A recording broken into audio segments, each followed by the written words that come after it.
We are here, 5 Question ABJ. The ring is gone. I'm recording as much as I can until they kick me the fuck out. I wish they would kick us out, ABJ. Yeah, I hope they don't. I really want to record so much. I don't get a lot of content at shows, so I get really excited. Because I put the show first, you know what I mean? I try not to come in.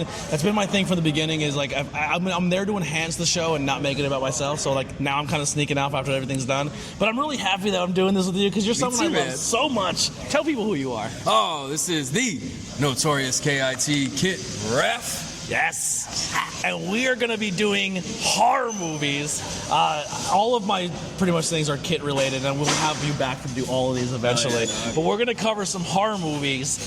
What is your favorite genre of horror? All right, so I am a giant horror movie buff, which you know we've had discussions before. Yes. I gotta have you on for a full review. Oh yeah. Yes. But my favorite genre of all time is going to be the classic babysitter murders, a la Halloween, Friday the 13th. I'm a sucker for a slasher flick. They're corny, they're cheesy, they're never believable, and I love them. Yes.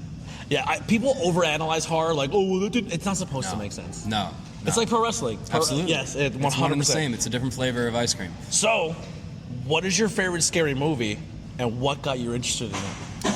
My favorite scary movie of all time is actually the original 1978 Halloween. Yes, it's the best. I got into horror through Halloween, actually. I was in 2nd grade, and my best friend in the whole world showed up to class in full costume. And he had the H2O mask, full jumpsuit. I had no idea what he was dressed as, but like I had nightmares for years and years and years after.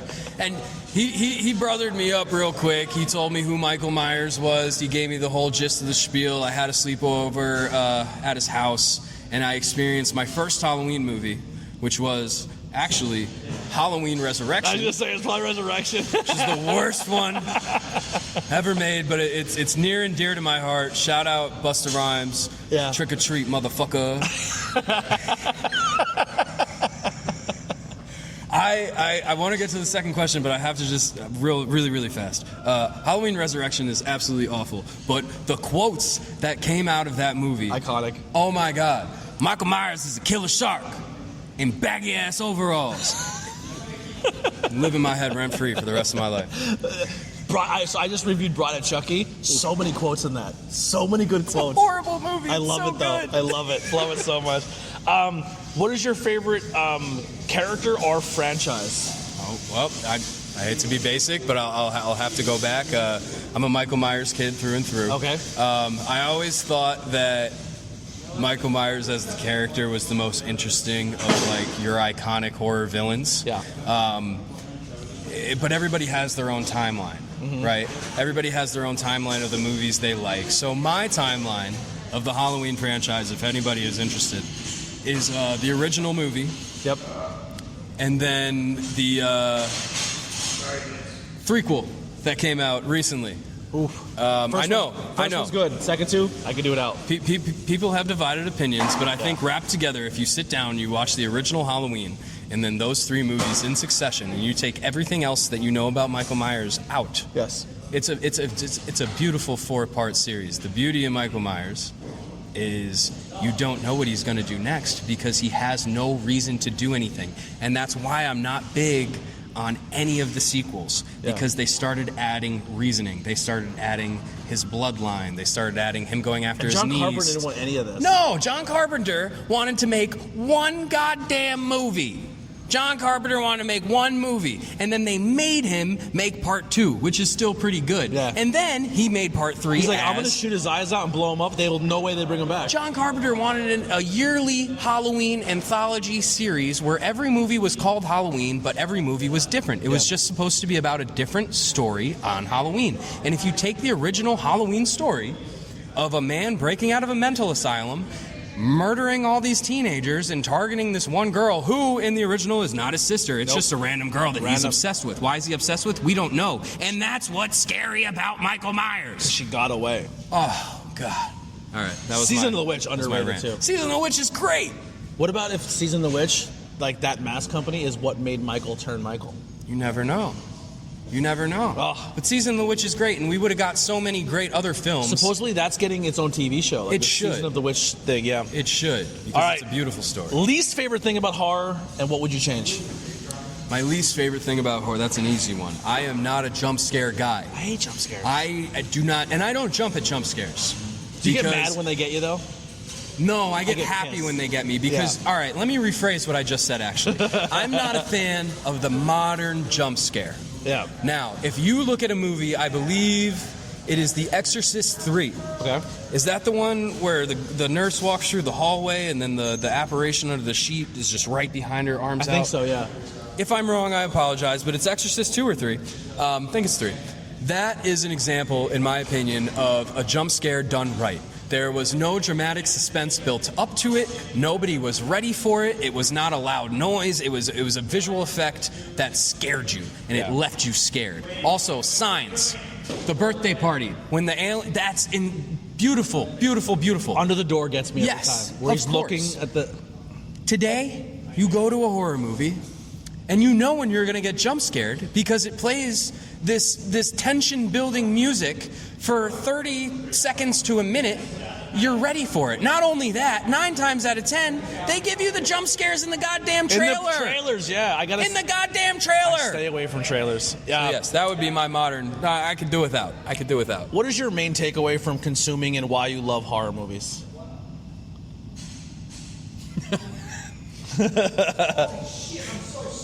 That's a wonderful question. That's a wonderful question. Consumerism. Horror movies teach us how stupid we are. Yes. You get a general idea of the human mind by watching a horror movie, because how many times do you find yourself sitting there watching a horror movie, looking at the person next to you and saying, why don't they just run out the door? Yep. Why did they fall? Why did they do this? Why did they do that? But then you see people in real life scary situations. And they're worse. And they do it worse. They don't even try to run away. They don't even get a chance to trip and fall down because they freeze up. Horror movies teach us who we really are. Yeah. And we're a bunch of fucking idiots. Well, that'll do it. 5 Question ABJ Horror Edition with Kit Raff. We'll see you on the next one. Stick around after the bonus, after the music plays. Maybe we have a little bonus for you. We'll be right back.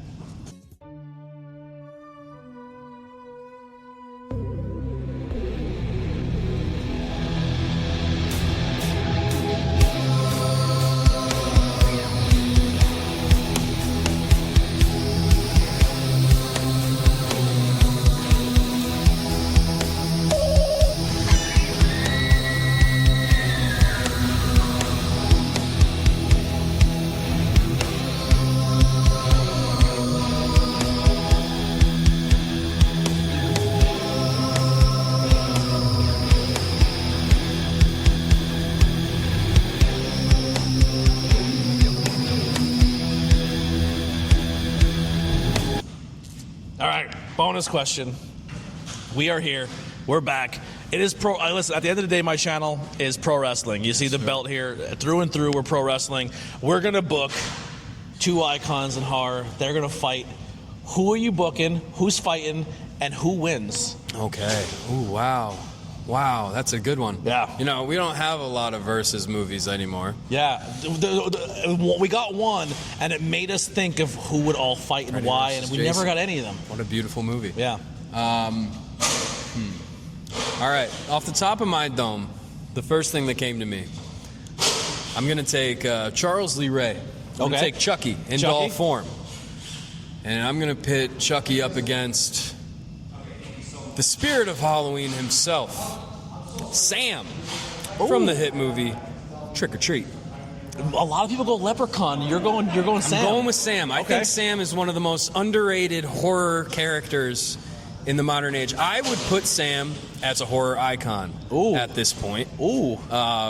Trick or Treat's a wonderful movie. Great movie. If anybody, I think it's a little underrated gem. Not a lot of people know about it. We're going Sam against Chucky. And you know what? At the end of the day, Chucky is a deluded man into voodoo that got himself sucked into a doll.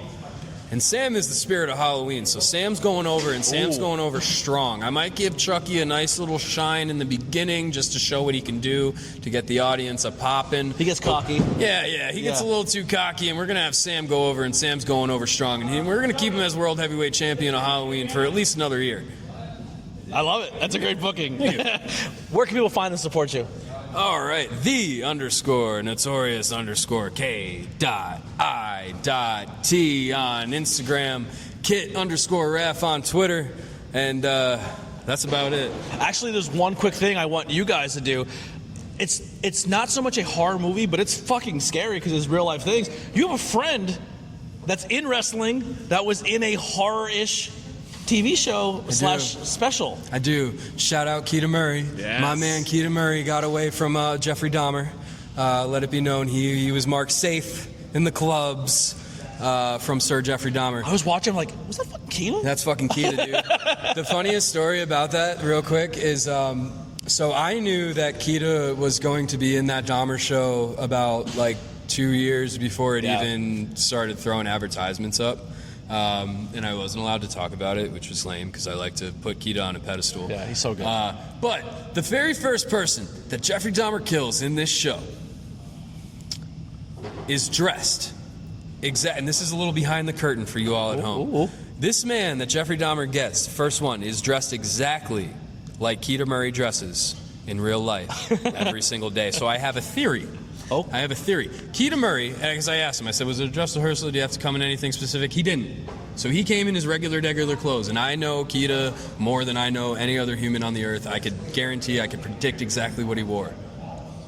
These writers saw Keita Murray, thought his look looked awesome, and then they put it on that guy.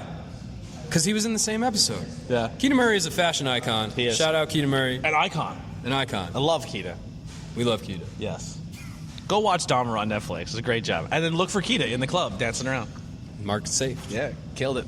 All right, see you guys next time. We're out of here. That's so good. Hell yeah, dude. I love you so much. We're definitely doing more.